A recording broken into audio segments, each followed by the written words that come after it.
So let's move from sewer rats and goddesses drinking the blood of demons to feathers. I know. Hope is the thing with feathers that perches in the soul and sings the tune without the words and never stops at all. And sweetest in the gale is heard, and sore must be the storm that could abash the little bird that kept so many warm. I've heard it in the chillest land and on the strangest sea, yet never in extremity it asked a crumb of me. Emily Dickinson, hope is the thing with feathers. Defining hope keeps poets, novelists, researchers, and ministers occupied and has for millennia. My mind always turns to Dickinson's poem when the subject of hope comes up. Also, now, the oft-repeated phrase from Star Wars Andor series, "We have friends everywhere." Now, I love Dickinson's poem, and I'm wrestling with the line, "Yet never in extremity it asks a crumb of me." Hope asks a great deal of me, of us, claws hanging on to the concrete wall, right? If it didn't, how is it that up to 70% of US Americans surveyed this spring are not optimistic about the economy, the state of the nation, the future of the country, or the world? I don't know what the sample size was. I will say that. It's from Pew Research. Hope's bright feathers are molting, and we are all tired. There's a newish mental health term for this state of not quite hope, not yet despair. Hope fatigue. It was defined in an article in the Washington Post in 2022 by psychotherapist Leslie Alderman. She wrote, "Hope fatigue is a state where the individual continues to hope for positive things from life, but over time these expectations are not met, and therefore they feel increasingly tired." Anyone here felt that lately? Blink 3 times if you need. People have actually done studies now on hope fatigue, referencing material back into the 1990s. This one's particular phrase, from a broad perspective, hope is, because you have to define the thing first, right? Hope is finding ways to achieve what we desire and strive to achieve these ways. It asks something of us there.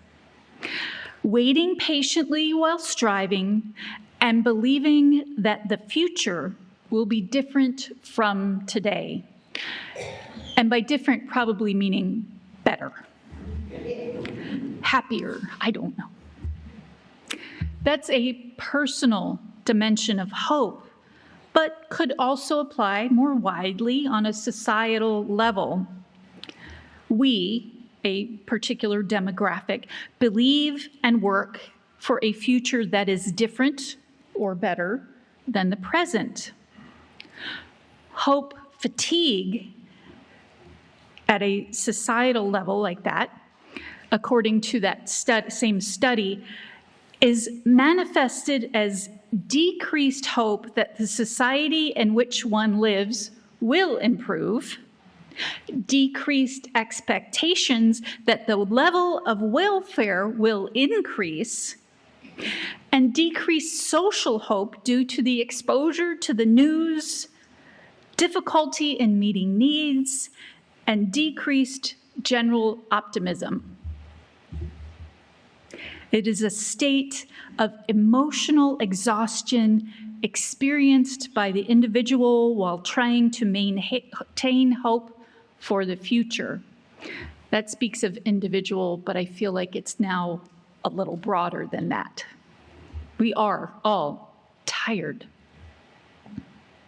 So let's use a sample demographic slightly smaller than the entire nation or the world, because, how about all of us gathered here this morning, whether you're right here physically, whether you're joining us online, Unitarian Universalist or adjacent, no assumptions there. Can we call ourselves a people of hope? And rather than specifics on what a hopeful future contains, summarize by saying we hope the power of love prevails over the love of power.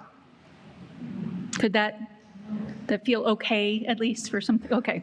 So the power of love prevail over the love of power.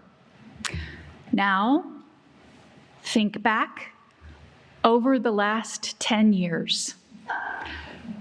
This is a small piece here, folks. I'm not asking you for our entire history. 10 years.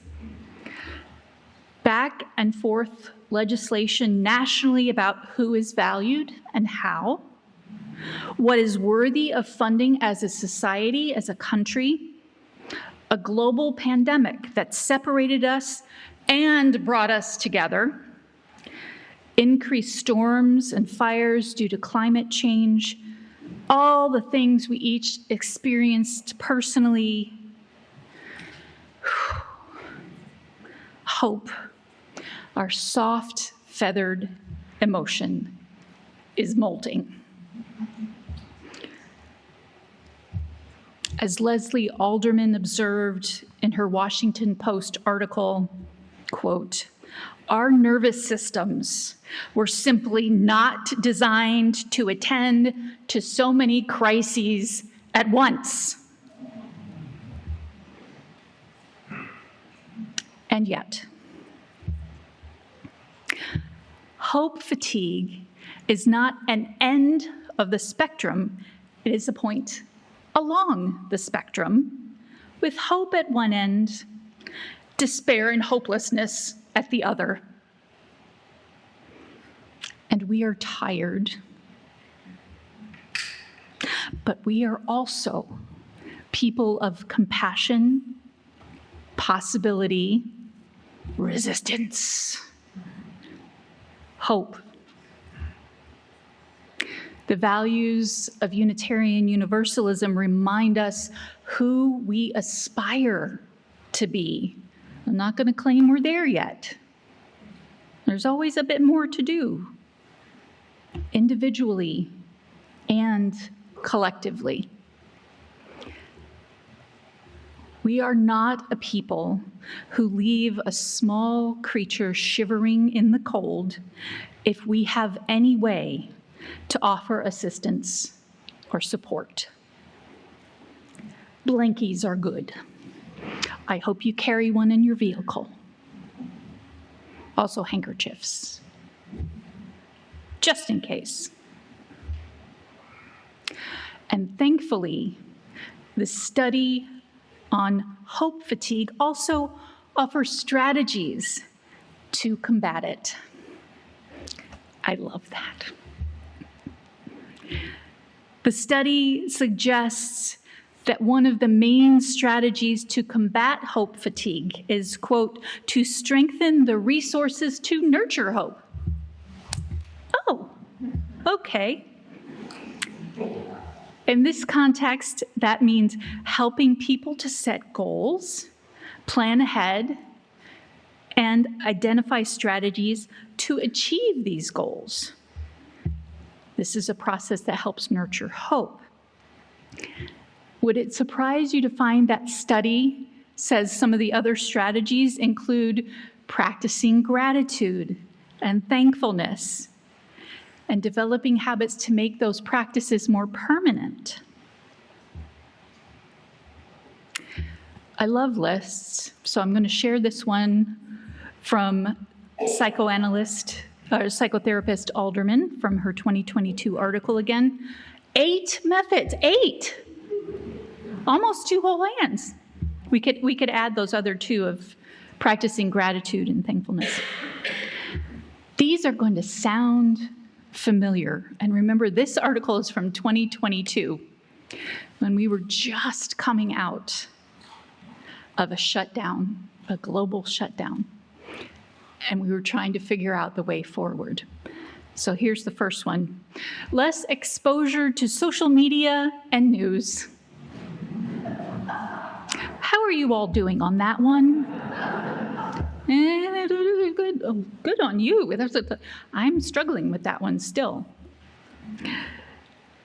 Strengthen self-care through various activities. I love this list, such as sleep. Sleeping okay? Healthy eating and exercise. Oh. Does chasing my new kitten count? Gain the ability to be here and now instead of in the past or in the future. Being present to here and now.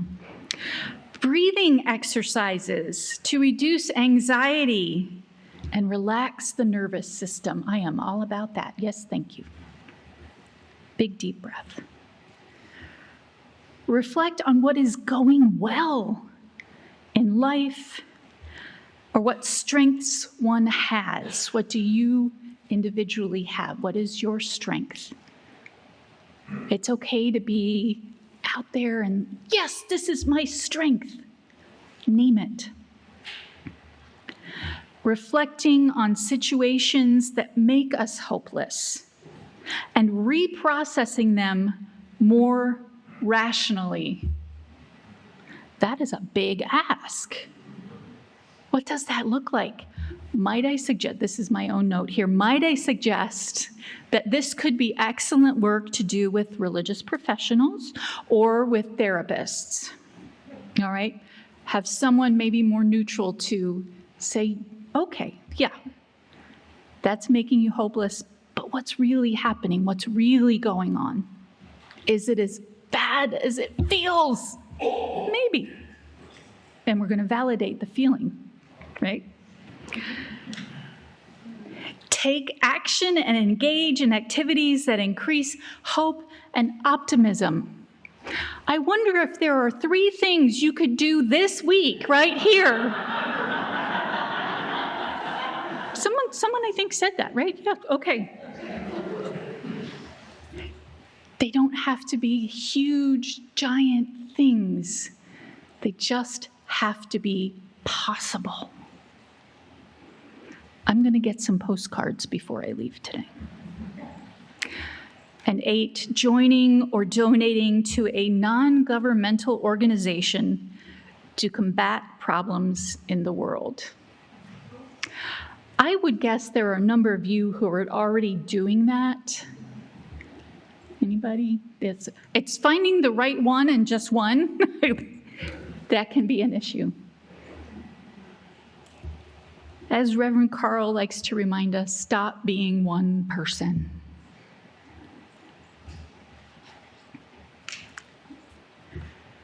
Mindfulness, breathing practices, taking action individually, work for grounding and centering. How might we also keep hope vibrant in our communities? Educators and authors Bell Hooks and Paulo Freire offer thoughts. In the book, Teaching Community, A Pedagogy of Hope, Bell Hooks wrote, "We need mass-based political movements, calling citizens of this nation to uphold democracy and the rights of everyone to be educated, and to work on behalf of ending domination in all its forms, to work for justice, changing our educational system so that schooling is not the site where students are indoctrinated to support imperialist, white supremacist, capitalist patriarchy, or any ideology, but rather where they learn to open their minds, to engage in rigorous study, and to think critically. When we only name the problem, when we state complaint without a constructive focus on resolution, we take away hope. There's a sermon. That was published in 2003. Hooks then goes on to quote Brazilian educator Paulo Freire. He wrote, "The struggle for hope means the denunciation in no uncertain terms of all abuses. As we denounce them, we awaken in others and ourselves the need and also the taste for hope." What does hope taste like? I think it's a little spicy. Hooks especially means the kind of teaching that happens even beyond classrooms, in churches, in bookstores, in homes, in the community, anywhere people come together to learn about and then create social change. Part of that learning, she insists, is, quote, "for us to know that we are all more than our differences because we have done the work of creating community, the unity within diversity that requires solidarity within a structure of values, kind of like church, beliefs, yearnings that are always beyond the body, yearnings that have to do with universal spirit." Or perhaps in a word, hope.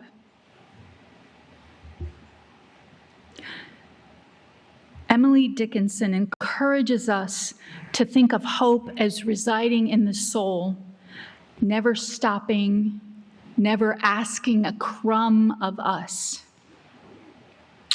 Hooks and Freire suggest teaching and learning in community lead us to active hope. It requires something of us.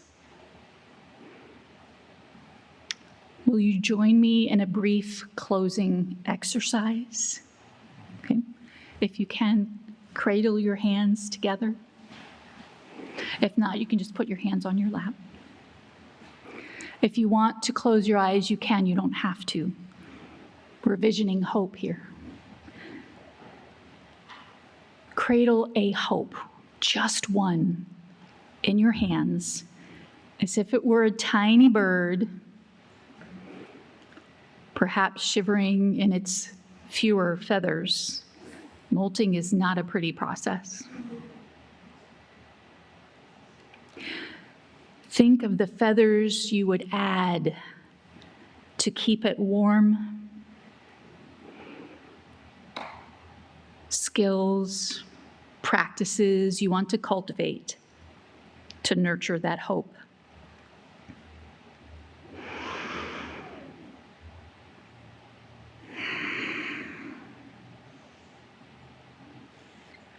And now, lift that bird, those hands into the air, and let it fly.